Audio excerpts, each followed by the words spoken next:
they're addressing him.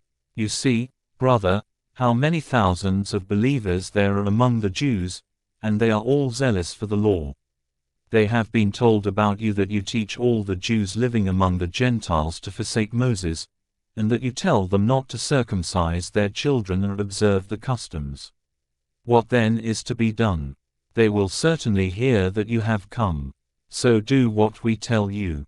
We have 4 men who are under a vow. Join these men, go through the rite of purification with them, and pay for the shaving of their heads. Thus all will know that there is nothing in what they have been told about you, but that you yourself observe and guard the law. But as for the Gentiles who have become believers, we have sent a letter with our judgment that they should abstain from what has been sacrificed to idols and from blood and from what is strangled and from fornication.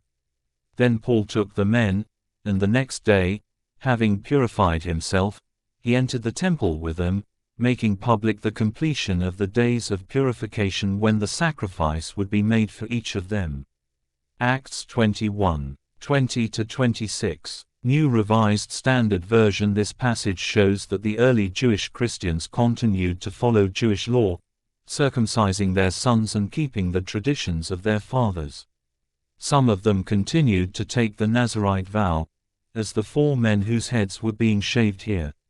This Mosaic practice was one of dedicating one. Where did the concept come from?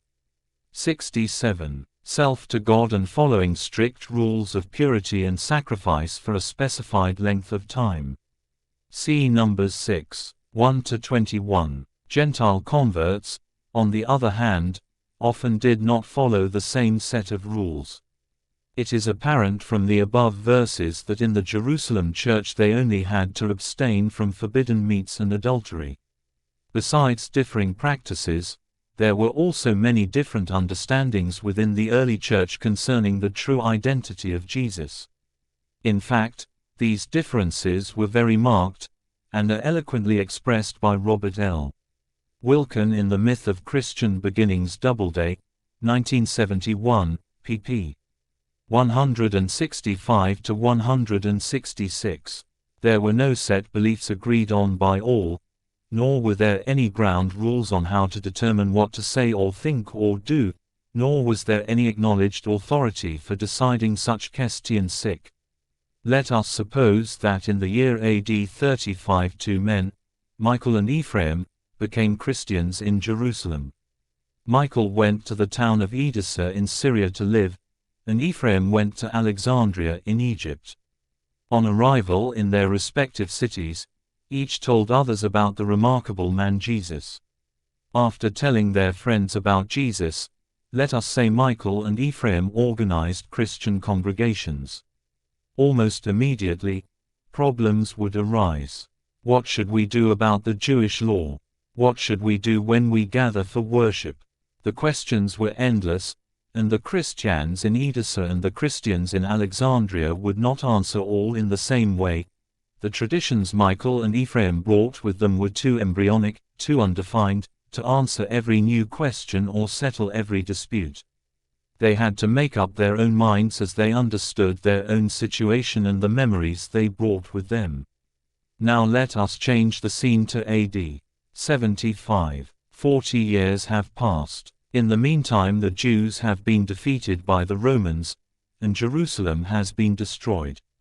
Also, the Christian movement has spread widely and solidified its traditions. Let us now suppose that someone from Edessa travels to Alexandria and learns that there is a Christian community there.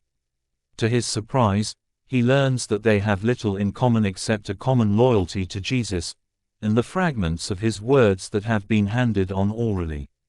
And even the fragments of his sayings are not in quite the form. 68. Development of the Christian doctrine there in Edessa.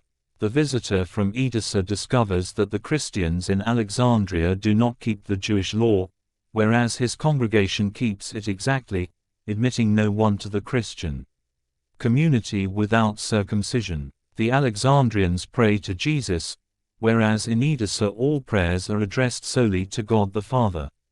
Both are shocked at the practices and beliefs of the others.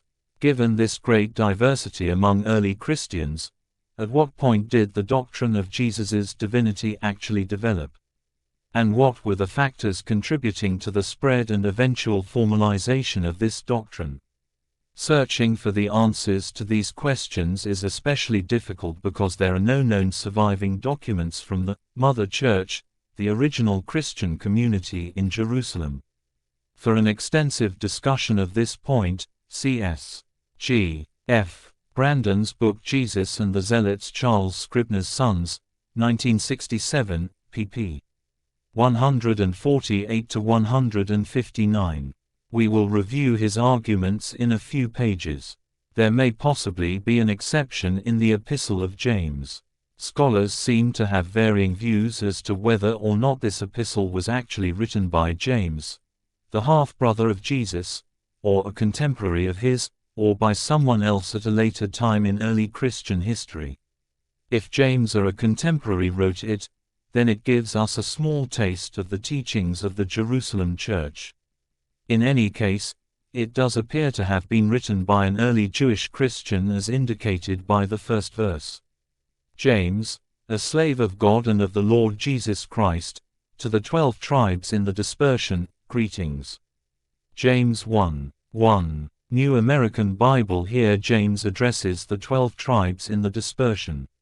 We see James as a servant of both God and Jesus Christ, whom he calls Lord. The verses of James 4:8-10 show that he also calls God Lord.